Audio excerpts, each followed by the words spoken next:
എന്റെ പള്ളിയുടെ ഈ ആഴ്ചത്തെ യാത്ര ഇടുക്കി ജില്ലയുടെ തെക്കു പടിഞ്ഞാറ് ഭാഗത്തായി സ്ഥിതി ചെയ്യുകയും കോട്ടയം ജില്ലയുടെ അതിർത്തി പങ്കിടുകയും ചെയ്യുന്ന മേച്ചാൽ CSI ദേവാലയത്തിന്റെ ചരിത്രവും പൈതൃകവും തേടിയാണ്.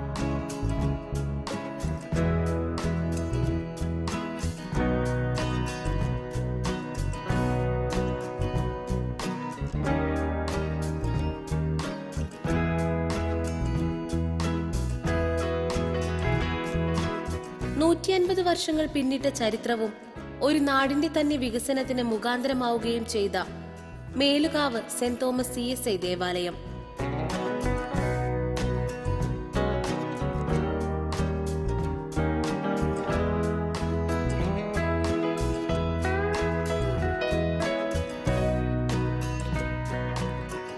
ദൈവത്തിന്റെ അനുഗ്രഹീത മിഷണറി ആയിരുന്ന ഹെൻറി ബേക്കറിന്റെ പാദസ്പർശത്താൽ പുണ്യപ്പെട്ട സ്ഥലത്താണ് ഈ ദേവാലയം സ്ഥിതി ചെയ്യുന്നത്.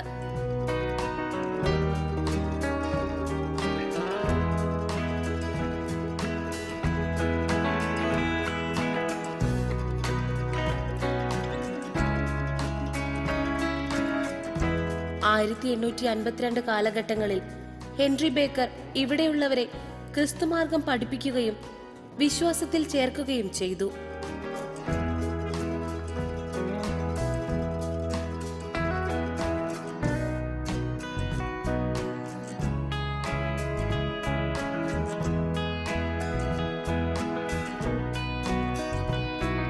ഹെൻറി ബേക്കറിന്റെ വരവിനു ശേഷം സാമൂഹികമായും വിദ്യാഭ്യാസപരമായും സാമ്പത്തികമായും വലിയ വളർച്ച നേടുന്നതിന് ഇവിടെയുള്ളവർക്ക് സാധിച്ചു.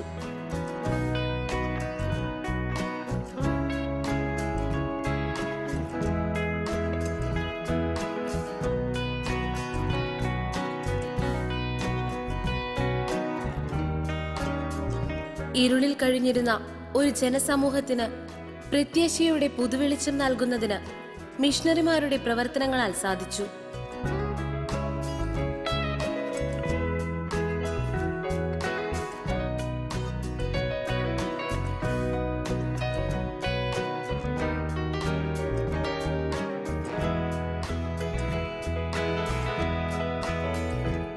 ഇവിടെയുണ്ടായിരുന്ന വിശ്വാസികൾക്ക് ദേവാലയത്തിൽ ആരാധനയ്ക്ക് പങ്കുകൊള്ളണമെങ്കിൽ ഒരുപാട് ദൂരം സഞ്ചരിക്കേണ്ട സാഹചര്യമായിരുന്നു ഉണ്ടായിരുന്നത്.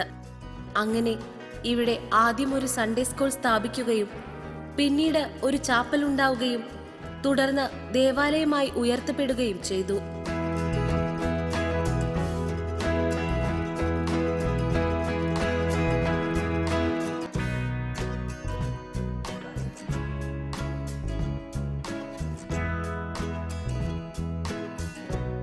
ആദ്യകാല വിശ്വാസികളുടെ പിന്മുറക്കാരാണ് ഇവിടെ കൂടുതലുമുള്ളത്.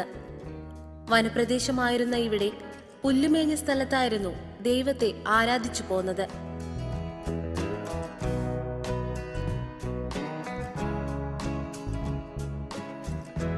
ഈ സഭ 1924 സ്ഥാപിതമായത്. 1852 കാലഘട്ടങ്ങളിൽ reverend Henry Baker, painter Sahib തുടങ്ങിയവർ ഈ സമൂഹത്തിലുള്ളതായ മലയാളി വിഭാഗത്തിൽപ്പെട്ട ആൾക്കാരെ കൺവേർഷനിലൂടെ ക്രിസ്തുമത അനുയായികളായി തീർന്നു. അവരുടെ പിൻതലമുറക്കാർ ആദ്യകാലങ്ങളിൽ മേലുകാവ്, എരുമാപ്ര ദൈവാലയങ്ങളിലാണ് ആരാധനയ്ക്ക് പോയിക്കൊണ്ടിരുന്നത്. ഇത് ദൂരെ കൂടുതലായതിനാൽ വാളകത്തുള്ളതായ സഭയിലേക്ക് പിന്നെ അവർ ആരാധനയ്ക്ക് പങ്കെടുക്കാൻ തുടങ്ങി. അതും ദൂരെ കൂടുതലായതിനാൽ ഇവിടെ ആദ്യം സൺഡേ സ്കൂൾ ആരംഭിക്കുകയും അതിനുശേഷം ചാപ്പലായി രൂപപ്പെടുത്തുകയും ചെയ്തു. തുടർന്ന് ഇവിടെ മനോഹരമായിരിക്കുന്നൊരു ദൈവാലയം പടുത്ത് ഉയർത്തപ്പെട്ടു. 2001 ഈ ദൈവാലയം ഒരു ഇടവകയായിട്ട് ഉയർത്തപ്പെട്ടു. ആദ്യകാലത്തെ ഈ സഭയുടെ സ്ഥാപകരുടെ കൊച്ചുമക്കളൊക്കെയുമാണ്, വരും തലമുറക്കാരാണ് ഇവിടെ ഇപ്പോഴുള്ളതായ ഭരണസമിതിയും അതുപോലെ തന്നെയുള്ളതായ ജനസമൂഹം കൂടുതലും. ഈ ദേശത്തുള്ളതായ സമൂഹം എല്ലാവരും കൂടെ ആഗ്രഹിച്ചാണ് ഇവിടെ ഈ ദൈവാലയം പണിത് ഉയർത്തിയിരിക്കുന്നത്. ആദ്യ കാലഘട്ടങ്ങളിൽ ഇവിടെയുള്ള ജനങ്ങൾ വളരെ വിദൂരിലായിരിക്കുന്നതായ മേലുകാവ്, എരുമാപ്ര സ്ഥലങ്ങളിലാണ് ആരാധനയ്ക്ക് പോയിക്കൊണ്ടിരുന്നത്. അതുകൊണ്ട് ഇവിടെയുള്ളതായ ജനങ്ങളെല്ലാവരും കൂടെ തീരുമാനിച്ച് ജനങ്ങളെല്ലാം കൂടിയാണ് ഇവിടെ ഒരു ദൈവാലയം പടുത്തുയർത്തിയിരിക്കുന്നത്.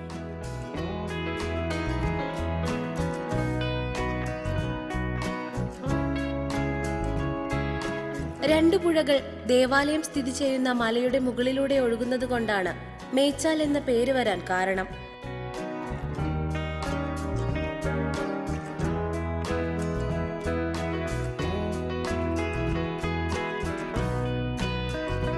വനപ്രദേശമായിരുന്ന ഇവിടെ കാട്ടുമൃഗങ്ങളോടും പകർച്ചവ്യാധികളോടും മല്ലടിച്ചുകൊണ്ടുള്ള ജീവിത സാഹചര്യമായിരുന്നു ഉണ്ടായിരുന്നത്.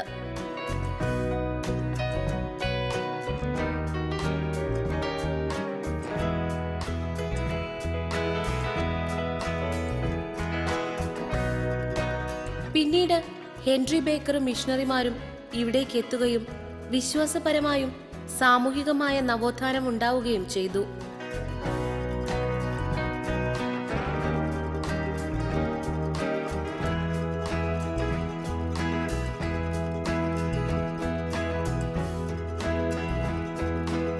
ഓലമേഞ്ഞതും ചാണകം മെഴുകിയതുമായ ദേവാലയത്തിൽ 10ഓളം കുടുംബങ്ങളാണ് ആദ്യകാലത്തുണ്ടായിരുന്നത്.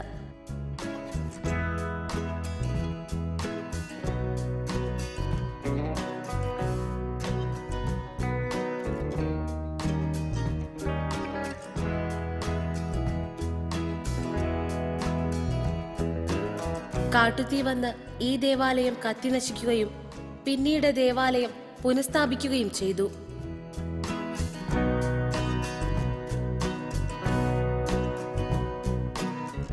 കോട്ടയം ജില്ലയുടെ ഏകദേശം വടക്ക് കിഴക്കൻ അതിർത്തി പ്രദേശം, അതായത് ഇടുക്കി ജില്ലയുടെ തെക്ക്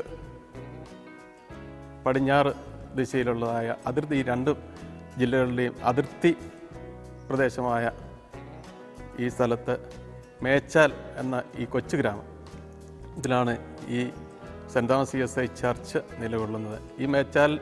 ഈ സ്ഥലത്തിന് ഈ മേച്ചാൽ എന്ന് പറയുന്ന ഈ പേര് വരാൻ ഒരു ചെറിയ ചരിത്രമുണ്ട്. അതിൻ്റെ ഭൂപ്രകൃതി അനുസരിച്ച് മാത്രമാണ് ആയിരിക്കുന്നത്. അതായത് ഈ താഴ്വരയ്ക്ക് ഇതിൽ സ്ഥിതി ചെയ്യുന്ന ഈ മേച്ചാലിലേക്ക് രണ്ട് തോടുകൾ, അതായത് രണ്ട് ചെറിയ പുഴകൾ ഈ മലയുടെ മടക്കുകളിലൂടെ ഒഴുകിയെത്തുന്നുണ്ട്. അതിനാണ് മേലിൽ നിന്ന് ഒഴുകുന്ന ചാല്, അങ്ങനെയാണ് മേൽച്ചാൽ ലോപിച്ച് മേച്ചാൽ എന്ന പേര് പറയാൻ കാര്യം. ഏകദേശം 10-100 വർഷത്തിലധികമായിട്ട് മുമ്പ് ഈ മേച്ചാൽ ദേശത്ത് കുടിയേറിയ ആളുകൾ, ഞങ്ങളുടെ പൂർവികന്മാർ കുടിയേറി പാർക്കുകയും പല പ്രദേശങ്ങളിൽ നിന്ന് ഇവർ വരികയാണ് ഉണ്ടായത്.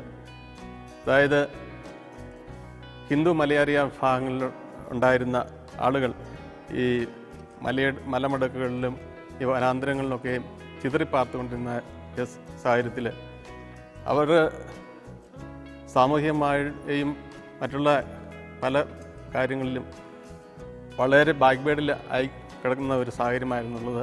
മലമ്പാമ്പിനോടും കാട്ടുമൃഗങ്ങളോടും വന്യമൃഗങ്ങളോടും അതുപോലെ പാർശ്വരോഗങ്ങളോടൊക്കെയും മൽപ്പിടുത്തം നടത്തി പലരും ആ ജീവിത സാഹചര്യങ്ങളിൽ പലരും മരണപ്പെട്ടു പോവുകയുണ്ടായി. അങ്ങനെ വളരെയധികം ബുദ്ധിമുട്ടി ജീവിച്ചുകൊണ്ടിരുന്ന ആ സാഹചര്യത്തിൽ ആണ് ഈ മലമ്പ്രദേശത്ത് സായിപ്പന്മാർ വന്ന് ആദ്യം അവർ ഈ ഇങ്ങനെ ബുദ്ധിമുട്ട് അനുഭവിക്കുന്ന ആളുകളുടെ ഇടയിൽ ഭക്ഷണം കൊടുക്കുകയും ചികിത്സാ സൗകര്യം കൊടുക്കുകയും അതോടൊപ്പം അവർ വിദ്യാഭ്യാസം നൽകുകയും അതിനോടനുബന്ധിച്ച് തന്നെ ക്രിസ്തുവിനെക്കുറിച്ചുള്ള അവബോധം ഓരോരുത്തർക്കും നൽകുകയും ചെയ്യാനുണ്ടായത്. അതിലൂടെയാണ് ക്രിസ്തു മതത്തിൽ വിശ്വസിച്ച് അതേറ്റെടുത്ത് പൂർവികന്മാർ ഈ സായിപ്പന്മാരാൽ ജ്ഞാനസ്നാനപ്പെടുകയും ക്രിസ്തീയ മതത്തിലേക്ക് വരികയും ഉണ്ടായത്. അങ്ങനെ ആ കാലത്ത് ഇരുമാപ്ര, മേലുകാവ് എന്ന 2 സ്ഥലങ്ങളിലാണ് ദേവാലയങ്ങളും ക്രിസ്തീയ ശുശ്രൂഷകളൊക്കെ ഉണ്ടായിരുന്നത്. അവിടെ മാത്രമേ പള്ളി ഉണ്ടായിരുന്നുള്ളൂ. എന്നാൽ ഈ മേച്ചാൽ വാളകം എന്ന ഈ സമീപപ്രദേശങ്ങളിലൊക്കെയും ആദ്യം ആളുകൾ വന്നപ്പോൾ ഇവിടെ പള്ളിയോ പള്ളിക്കൂടങ്ങളോ അങ്ങനെയുള്ള യാതൊരു സൗകര്യങ്ങളോ വഴികളോ ഒന്നും ഉണ്ടായിരുന്നില്ല. ഈ കാട്ടുപ്രദേശങ്ങളിൽ കൂടെ കാട്ടുവഴികളിൽ കൂടെ നടന്നു വന്ന് ഏകദേശം ഒരു 6, 7, 8 ഫാമിലികൾ മാത്രമേ ഇവിടെ ഉണ്ടായിരുന്നുള്ളൂ. ആദ്യകാലങ്ങളിൽ. അവർ അന്ന് ഇവിടെ കുടിയേറി പാർത്തവരാണ്. അവർക്ക് ദൈവത്തെ ആരാധിക്കാൻ വേണ്ടിയിട്ട് ഇവിടെ പള്ളിയോ മറ്റ് സ്ഥാപനങ്ങളോ ഇല്ലാത്തതുകൊണ്ട് അന്നത്തെ കാലത്ത് സൗകര്യങ്ങളുണ്ടായിരുന്നതായ ഇരുമാപ്ര, മേലുകാവ് ഉള്ളതായ പള്ളികളിൽ പോയായിരുന്നു ദൈവത്തെ ആരാധിച്ചുകൊണ്ടിരുന്നത്. എന്നാൽ പിന്നീട് ഈ 5-8 ഫാമിലികൾ വളർന്നു വന്ന് അവിടെ അംഗസംഖ്യകൾ കൂടി അവർക്ക് ദൈവത്തെ ആരാധിക്കാൻ എത്ര അകലം സഞ്ചരിച്ച് പോകേണ്ടതായിട്ടുള്ള ബുദ്ധിമുട്ട് വന്നു. അതുകൊണ്ട് ഈ മേച്ചാലുള്ള ആളുകൾക്ക് പിന്നെ വാളകം എന്ന് പറഞ്ഞ് ഇവിടുന്ന് ഏകദേശം 3 കിലോമീറ്റർ അപ്പുറം ഉള്ള വാളകം എന്ന സ്ഥലത്ത് പള്ളിയും പള്ളിക്കൂടവും സ്ഥാപിക്കുകയുണ്ടായി. അപ്പം ഇരുമാപ്രയിൽ നിന്ന് വാളകത്തേക്ക് അവരുടെ കണക്കും മറ്റുള്ള കാര്യങ്ങളൊക്കെയും മാറ്റുകയും ആ പള്ളിയിൽ സെൻറ്റ് ലൂക്കോസ് ചർച്ച് എന്ന പേരിലുള്ള വാളകം പള്ളിയിൽ അവർ അംഗങ്ങളാകുകയും ചെയ്തു. എന്നാൽ അതിനുശേഷം മേച്ചാലിൽ വീണ്ടും ഈ കുടുംബങ്ങൾ വർദ്ധിക്കുകയും ആളുകൾ കൂടുകയൊക്കെ ചെയ്തു കഴിയുമ്പോഴത്തേക്കും മേച്ചാലിൽ ഒരു ആരാധന സ്ഥലം അതുമായിട്ട് ബന്ധപ്പെട്ട സ്ഥാപനങ്ങളൊക്കെ ഉണ്ടാകണമെന്ന് ആലോചിക്കുകയും അതിൻ്റെ വെളിച്ചത്തിലാണ് ഈ മേച്ചാലിൽ ഒരു പള്ളിക്ക് വേണ്ടിയിട്ട് കുറച്ച് സ്ഥലം തിരഞ്ഞെടുത്ത് ഈ കാടുകളൊക്കെ വെട്ടിത്തെളിയിച്ച് ഒരു ചെറിയ ആലയം പണിയുണ്ടായി. അന്നുണ്ടായിരുന്ന പൂർവികന്മാർ അത് പുൽമേഞ്ഞ ചെറിയൊരു ഷെഡ് മാത്രമായിരുന്നു. അങ്ങനെ വർഷങ്ങൾ അതിൽ ആരാധിച്ചുകൊണ്ട് വരുമ്പോഴത്തേക്കും ഞങ്ങളുടെ പൂർവികന്മാർ പറഞ്ഞ് കേട്ടിട്ടുണ്ട്, അത് കാട്ടുതീ വന്ന് ഈ ഷെഡ് നശിച്ചു പോയുണ്ടായി. അതിനുശേഷം വീണ്ടും അന്ന് വഴികളൊന്നും ഇല്ല എങ്കിൽ പോലും ചെറിയ ഒരു അത് ഈ ഇപ്പോഴത്തെ ദേവാലയം ഇരിക്കുന്ന ഞാൻ ഈ നിൽക്കുന്ന ഈ ദേവാലയത്തിൽ ഇരിക്കുന്ന ഈ സ്ഥലത്ത് തന്നെയാണ് പിന്നീടുള്ള ദേവാലയം പണിതത്. അത് ചെറിയ ഒരു ദേവാലയമായിട്ട് പണിത് അന്ന് ഓടും കല്ല് കൊണ്ട് ഭിത്തി പണിത് ഓട് മേഞ്ഞ് തറ ചാണകം മെഴുകി അതിനുശേഷമാണ് സ്ഥലവും ആളുകളും പുരോഗമിച്ച് വിദ്യാഭ്യാസ സ്ഥാപനങ്ങളുണ്ടായി. അതിലൂടെ തലമുറക്ക് വിദ്യാഭ്യാസം ലഭിച്ചു. അതിൻ്റെ അടിസ്ഥാനത്തിലാണ് ഇതുപോലെ ആ ദേവാലയം പൊളിച്ച് മാറ്റിയിട്ട് ഇപ്പോൾ നിലനിൽക്കുന്ന ഈ ഭംഗിയുള്ള ഈ ദേവാലയം പടുത്തുയർത്താനൊക്കെ സാധിച്ചത്.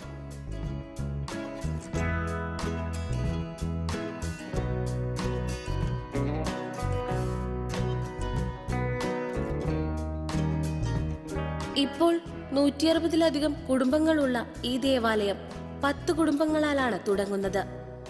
ആദ്യ കാലഘട്ടങ്ങളിൽ ആഴ്ചയിലൊരിക്കലായിരുന്നു ആരാധന ഉണ്ടായിരുന്നത്. 2 തവണ ദേവാലയത്തിലും ഭവനങ്ങളിലുമായി പ്രാർത്ഥനയും നടത്തി വന്നു. എന്നാൽ ഇപ്പോൾ മാസത്തിൽ 3 ഞായറാഴ്ചകളിൽ ആരാധനയും 4-ാം ഞായർ സാധാരണ ആരാധനയും നടത്തിവരുന്നു.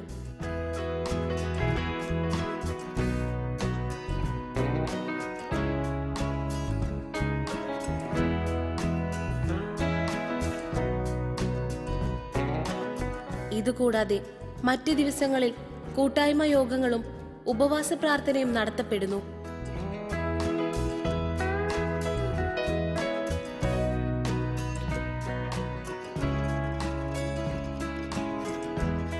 ജനങ്ങളുടെ ആവശ്യപ്രകാരം ഭവനങ്ങളിൽ വച്ചുള്ള പ്രാർത്ഥനയും നടത്തിവരുന്നു.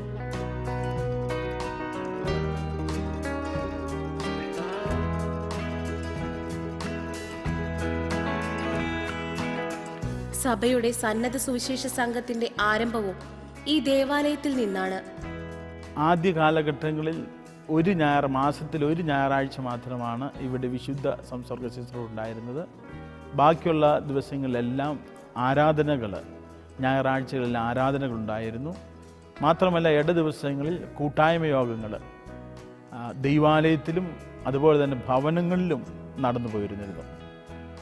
ഇന്ന് മാസത്തിൽ 3 ഞായറാഴ്ച 1, 2, 3 ഞായറാഴ്ചകളിൽ വിശുദ്ധ സംസർഗ ശുശ്രൂഷയും 4-ാം ഞായറാഴ്ച സാധാരണ ആരാധനയുമാണ് നടത്തിവരുന്നത്. ബുധനാഴ്ച കൂട്ടായ്മ യോഗം വൈകുന്നേരം 7 മണി മുതൽ ദൈവാലയത്തിൽ നടത്തപ്പെടുന്നു. എല്ലാ വെള്ളിയാഴ്ചയും 10 മണി മുതൽ ഉപവാസ പ്രാർത്ഥനയും ഈ ദൈവാലയത്തിൽ മുടങ്ങാതെ നടന്നു വരുന്നു. ഭവനങ്ങളിലുള്ളതായ പ്രാർത്ഥനകൾക്ക് ജനങ്ങൾ ആവശ്യപ്പെടുന്ന അനുസരിച്ചാണ് നടത്തിക്കൊണ്ടേയിരിക്കുന്നത്. വീട്ടു പ്രാർത്ഥനകൾ ക്രമമായിട്ട് നടക്കുന്നു. ആവശ്യമുള്ളതായ കുടുംബങ്ങൾക്ക് ഉപവാസ പ്രാർത്ഥനകൾ അവരുടെ വീട്ടിൽ വെച്ചും നടത്തപ്പെടുന്നു. ഇപ്പം നമുക്ക് 160 കുടുംബങ്ങൾ നമ്മുടെ രജിസ്റ്ററിൽ ഉണ്ട് എങ്കിലും ഇവരിൽ പലരും ഉദ്യോഗസ്ഥരായതിനാൽ ടൗണുകളിലാണ് താമസം. തിരുവനന്തപുരത്തുണ്ട്, അതുപോലെ തന്നെ കോട്ടയത്തുണ്ട്, അങ്കമാലി, തൊടുപുഴ ഇങ്ങനെയുള്ളതായ സ്ഥലങ്ങളിൽ ജോലിയുള്ളതിനാൽ അവരവിടെ താമസിക്കുന്നു. എന്നാൽ വിശേഷ ദിവസങ്ങളിൽ അവരെല്ലാവരും ഈ ദൈവാലയത്തിലേക്ക് കടന്നു വരുന്നു. ഡിസംബർ മാസം 20, 21 തീയതികളിൽ ഈ ദൈവാലയത്തിൻ്റെ പ്രതിഷ്ഠാദിന പെരുന്നാൾ കൊണ്ടാടുന്നു. ഈ സഭയുടെ ഏറ്റവും പരമപ്രധാനമായിരിക്കുന്ന ലക്ഷ്യം സുവിശേഷീകരണമായിരുന്നു. അതുകൊണ്ട് സന്നദ്ധ സുവിശേഷ സംഘം എന്ന് പറയപ്പെടുന്ന ഈസ്റ്റ് കേരളയിലെ ഒരു സമൂഹത്തിൻ്റെ സുവിശേഷ പ്രസ്ഥാനത്തിൻ്റെ ആരംഭം ഈ ദൈവാലയമായിരുന്നു. ഈ ദൈവാലയത്തോടും ഈ സമൂഹത്തോടും ബന്ധപ്പെട്ടായിരുന്നു. അതേ തുടർന്ന് ഇവിടെ സ്ഥാപിതമായിരിക്കുന്നതായ മലനാട് സെൻട്രൽ കൺവെൻഷൻ, ആദ്യകാലങ്ങളിൽ മാരാമൺ കൺവെൻഷൻ കഴിഞ്ഞാൽ ഈ ദേശത്തുള്ളതായ ഏറ്റവും വലിയ കൺവെൻഷൻ മലനാട് സെൻട്രൽ കൺവെൻഷനാണ്. ജനുവരി മാസം 20, 27 തീയതികളിലാണ് ഈ കൺവെൻഷൻ ഇവിടെ നടത്തപ്പെടുന്നത്. ഒരാഴ്ചക്കാലം ഈ കൺവെൻഷൻ ഇവിടെയുണ്ട്.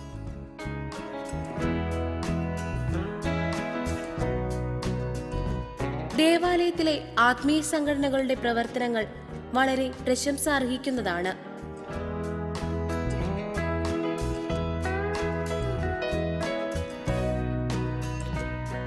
തൊണ്ണൂറ് വർഷമായി ഇവിടെ സ്ത്രീജന സഖ്യം പ്രവർത്തിക്കുന്നു.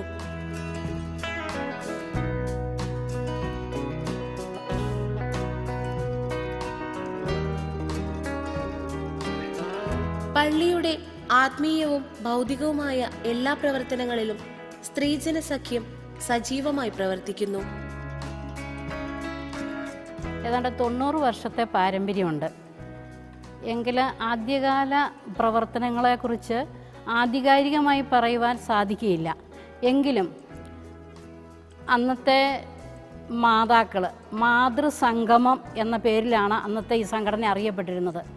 അന്ന് വിവാഹിതരായ മാതാക്കളാണ് ഇതിൽ പങ്കെടുത്തിരുന്നത്.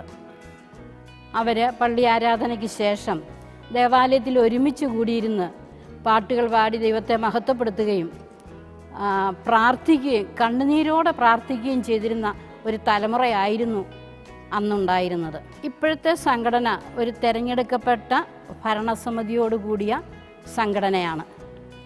President, vice president, secretary, joint secretary, treasurer, committee members ഇവയടങ്ങുന്നതാണ് ഭരണസമിതി. 200ഓളം സ്ത്രീകൾ ഈ സഭയിലുണ്ടെങ്കിലും ഏതാണ്ട് ഒരു 60 പേരോളമേ സ്ത്രീജനസഖ്യത്തിൻ്റെ മെമ്പർഷിപ്പ് അംഗങ്ങളായിട്ടുള്ളൂ. അതിൽ ഒരു 30-നും 40-നും ഇടയ്ക്ക് വ്യക്തികൾ എല്ലാ ഞായറാഴ്ചയും സംഘടനാ മീറ്റിങ്ങുകളിൽ പങ്കെടുക്കുന്നു.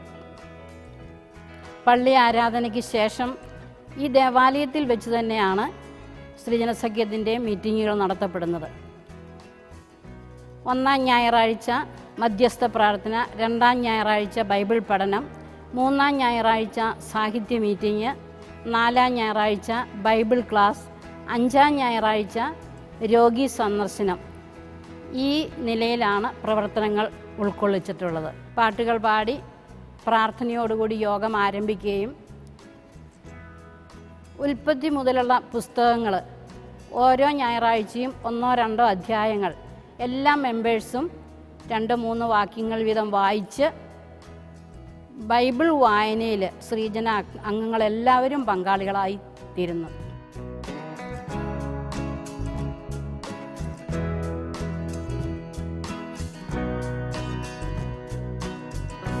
ദൈവം തങ്ങൾക്ക് നൽകുന്ന ഭൗതികാനുഗ്രഹങ്ങളുടെ ഒരു പങ്ക് സാധുജന സഹായത്തിനായി ഇവിടുത്തെ വിശ്വാസികൾ ഉപയോഗിക്കുന്നു.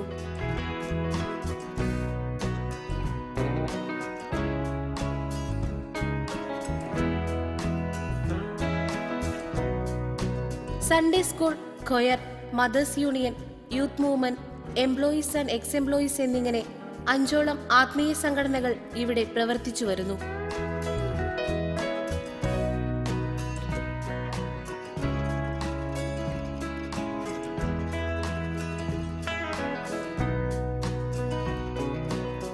ദേവാലയത്തിന്റെ ഏറ്റവും വലിയ മനോഹാരിതയാണ് ക്രിസ്തുമസിന് ഗാനങ്ങൾ ആലപിക്കുന്നതിന് കൊയറിന്റെ പങ്കാളിത്തം.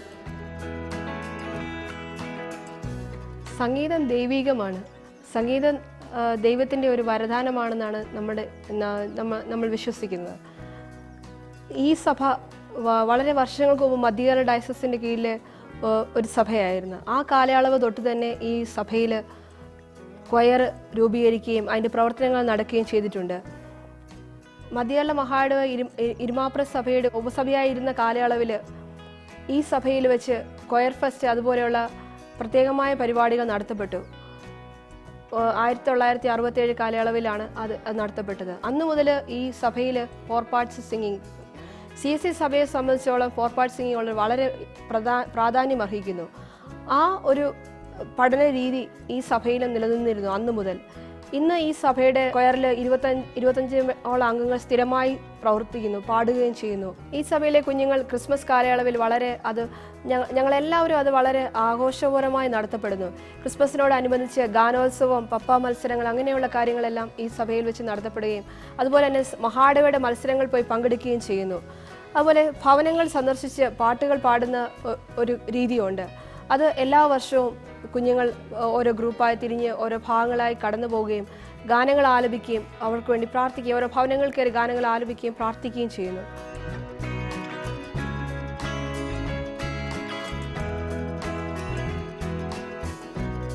കലാകായിക മത്സരങ്ങൾക്ക് പങ്കെടുക്കുന്നതിനും ബൈബിൾ പഠിക്കുന്നതിനും ഇവിടെയുള്ളവർ മുൻകൈയെടുക്കുന്നു.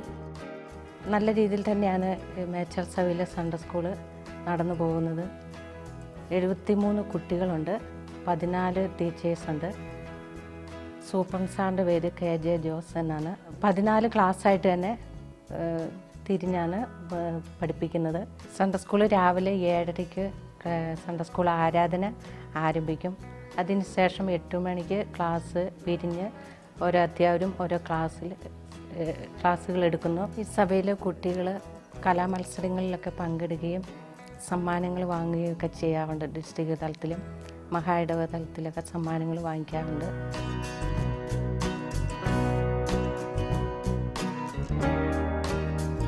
മൂന്ന് സ്കൂളുകൾ ഈ ദേവാലയത്തിന്റെ ഭാഗമായി സമൂഹത്തിൽ നിലകൊള്ളുന്നു.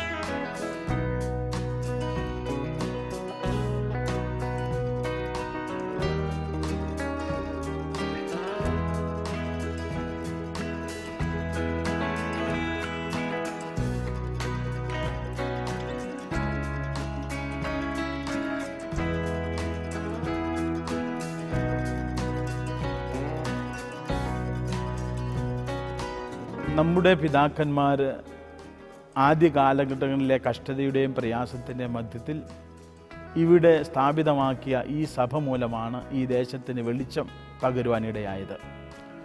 ഇവിടെ ഇന്ന് കാണുന്ന 3 സ്കൂളുകളും അവരുടെ അധ്വാനവും പ്രാർത്ഥനയും ഈ സഭ ഇവിടെ വന്നത് മൂലം രൂപപ്പെട്ടതാണ്.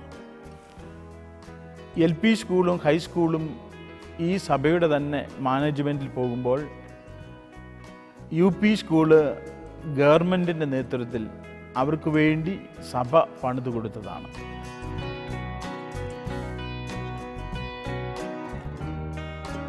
ദൈവാലയത്തെക്കുറിച്ച് ഈ സമൂഹത്തിന് വളരെ കാഴ്ചപ്പാടുണ്ട്.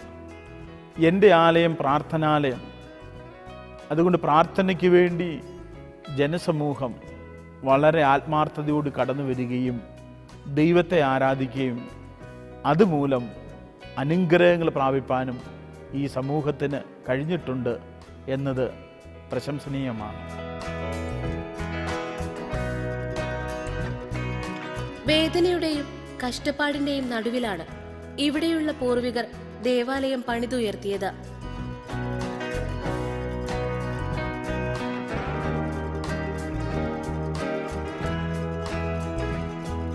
പിതാക്കന്മാർ പകർന്നു നൽകിയ ആ വിശ്വാസമാണ് ഈ നാടിന്റെ പൈതൃകം.